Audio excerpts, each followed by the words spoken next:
السلام علیکم ورحمۃ اللہ وبرکاتہ۔ وعلیکم السلام۔ الحمد للہ رب العالمین والصلاة والسلام علی اشرف الانبیاء والمرسلین وعلی آلہ الطیبین الطاہرین واصحابہ الاکرمین افضلین ومن تبعهم بإحسان الی یوم الدین، اما بعد فاعوذ باللہ من الشیطان الرجیم، بسم اللہ الرحمن الرحیم۔ ربنا وابعث فیہم رسولا منہم یتلو علیہم آیاتک ویعلمهم الکتاب والحکمۃ ویزکیہم انک انت العزیز الحکیم۔ صدق اللہ مولانا العظیم۔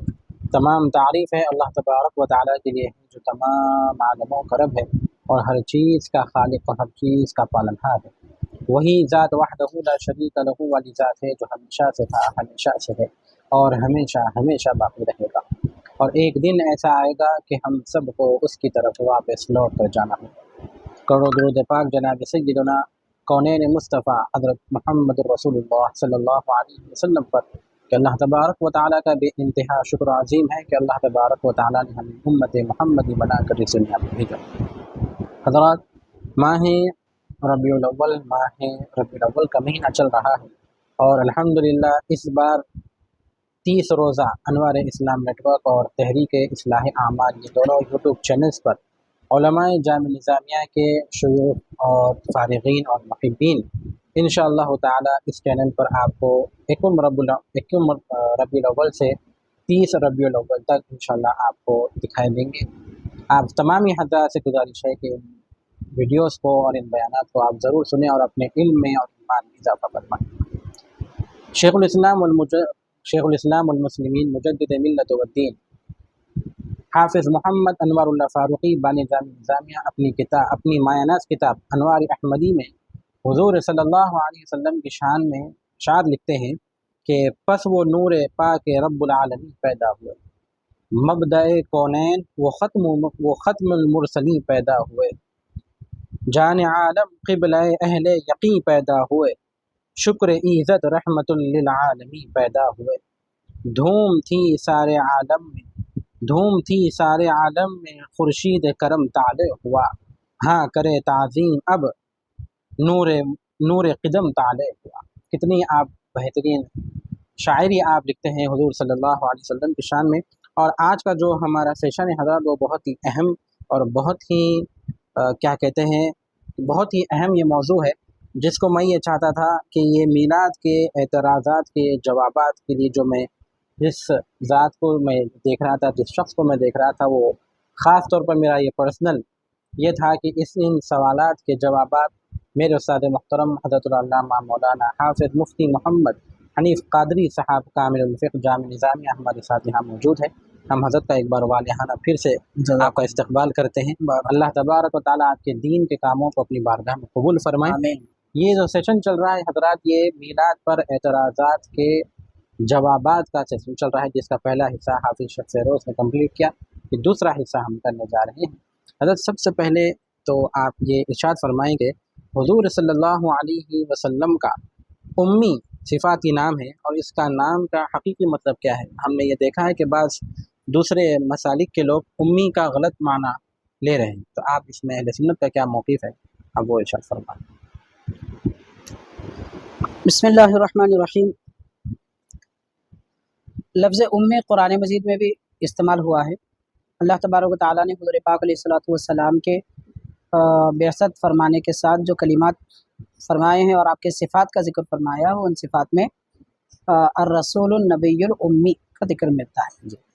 تو پہلی بات یہاں اچھی طرح ہم سمجھ سکتے ہیں کہ امی کا جو معنی لوگ لے رہے ہیں کہ نہیں جاننے والے، نہیں پڑھنے والے، نہیں لکھنے والے، یا کچھ اور بھی جو ہے غلط الفاظ میں استعمال کیا جا رہا ہے۔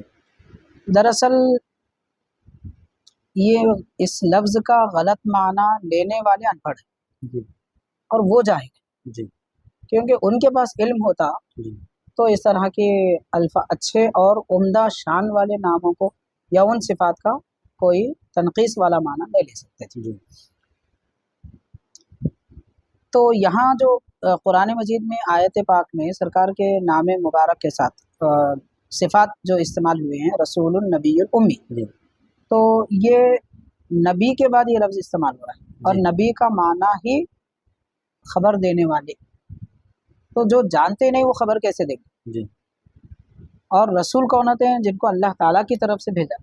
جی تو اللہ تعالیٰ کی طرف سے آنے والے نبی نعوذ باللہ بے علم کیسے ہو سکتے ہیں؟ مطلب کیا علم کی روشنی پھیلانے کے لیے معاذ اللہ اللہ تبارک و تعالیٰ بے علم کو بھیجے گا؟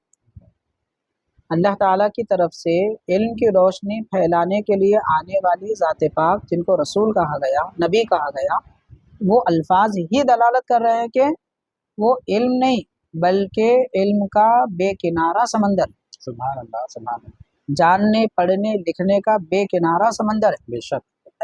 اب ان دو مقدس صفات کے ساتھ میں جب امی لفظ آتا ہے تو بات اچھی طرح سمجھ میں آ سکتی ہے کہ یہاں جی کا وہ معنی نہیں ہے. جی ایک بات. دوسری ہے کہ لفظ سے یہ امی بنا ہے، جی لفظ سے بنا ہے.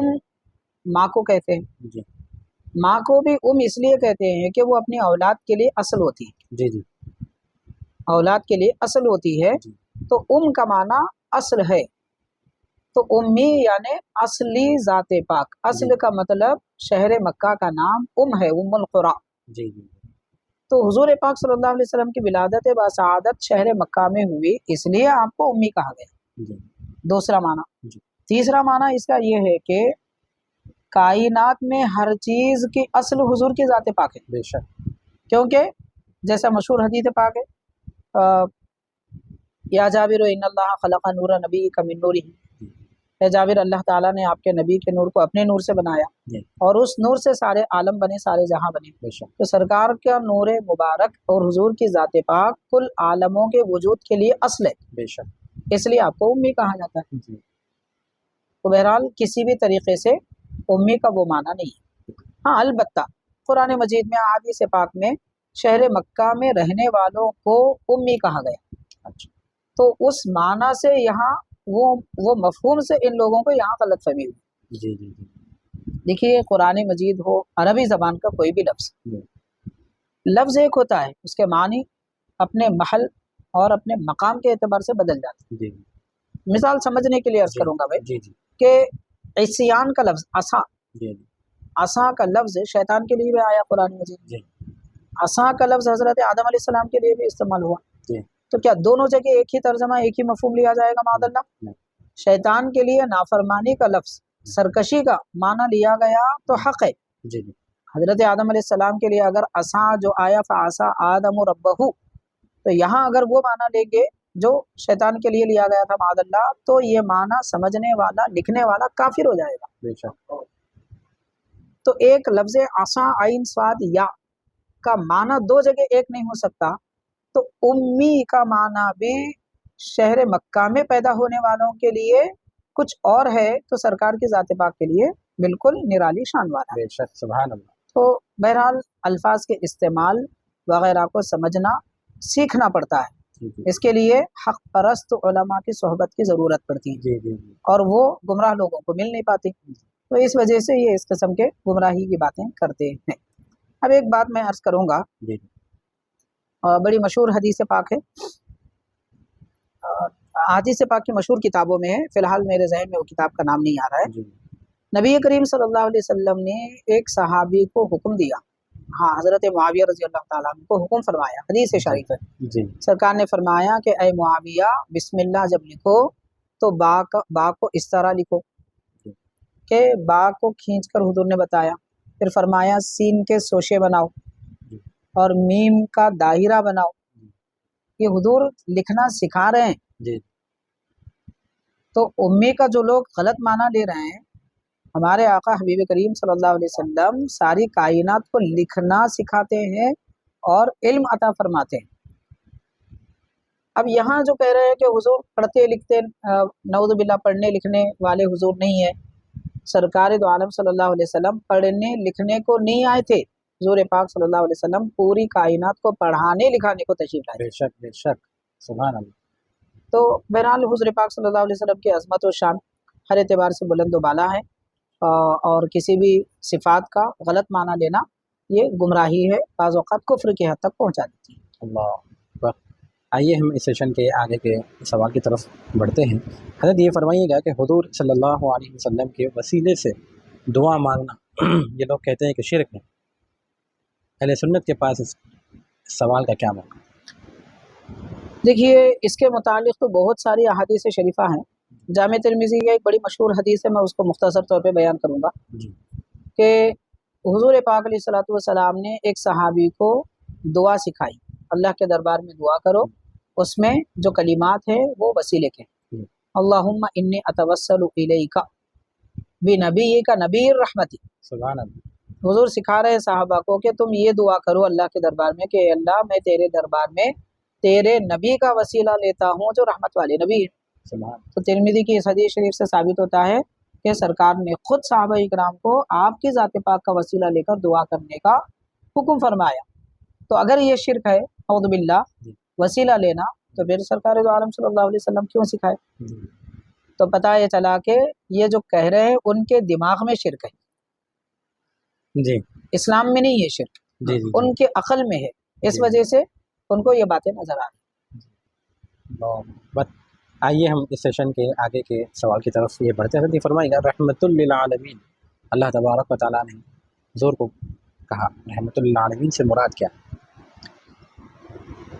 رحمت جو لفظ ہے یہ اصل میں را ہا میم سے بنا ہے.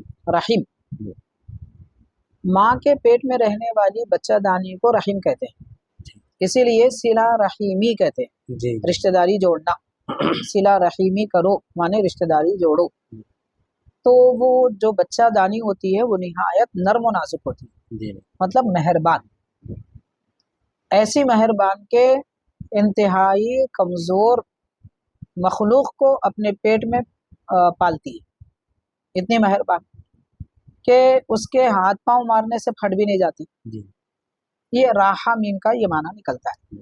اسی سے رحمت معنی مہربانی، لطف و کرم. تو رحمت کہتے کس کو ہے؟ ہر ضرورت مند کی ضرورت پوری کرنے کو رحمت کہتے ہیں. جی اللہ تبارک و تعالی رحیم ہے، اس کی شان رحمان والی ہے.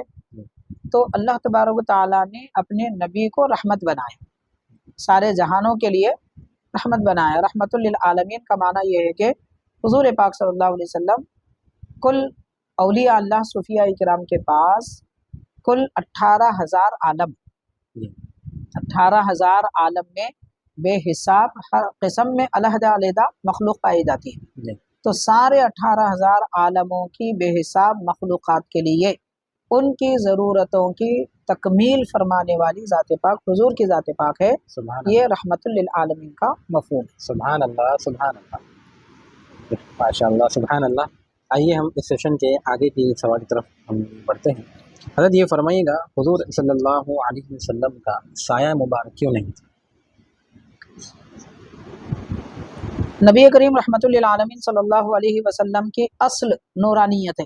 سبحان اللہ. اور نورانیت پر جسمانی لبادہ پہنایا گیا ہے، یعنی پیارے آقا کے نور پر بشریت کا لباس پہنایا گیا ہے. سبحان اللہ. تو حضور پاک صلی اللہ علیہ وسلم کی اصل چونکہ نور ہے تو نور کا سایہ نہیں ہوتا، اس لیے نبی پاک صلی اللہ علیہ وسلم کا سایہ نہیں ہے.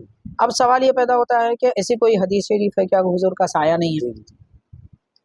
امام جلال الدین سیوطی رحمۃ اللہ علیہ نے تابعین کے دور کے تقریباً 2 تابعین کی کتابوں سے حوالہ دیا ہے. ابن جریر وغیرہ جو مشہور تابعین ہیں ان سے حوالہ دیا ہے ان کی کتابوں سے کہ نبی پاک علیہ الصلوۃ والسلام کا سایہ نہ چاند کی چاندنی میں نہ سورج کی روشنی میں دیکھا گیا. دونوں میں بھی سرکار کا سایہ مبارک نہیں دیکھا. صحابہ کرام یہ گواہی دے رہے. غالباً وہ جو روایت فرما رہے وہ ابن ربیع رحمۃ اللہ علیہ ہیں، تو ان کا قول ہے کہ حضور پاک صلی اللہ علیہ وسلم کا سایہ نہیں دیکھا گیا. تو دلیل کے طور پر یہ امام سیوطی رحمۃ اللہ علیہ کے جو کتاب خصائص کبریٰ ہے اس سے 2 روایتیں آپ نے نقل فرمائیں، وہ دلیل کے لیے کافی ہے. اب رہی یہ بات کہ کوئی کہے کہ نہیں حضور کا سایہ تھا، تو کہنے والے ایک روایت لاتے ہیں، وہ مشہور حدیث پاک ہے. وہ یہ ہے کہ ایک خاتون صحابیہ فرما رہے ہیں کہ میں اپنے گھر میں کچھ کام میں مصروف تھی، حضور پاک صلی اللہ علیہ وسلم کا مجھے سایہ محسوس ہوا. شعورت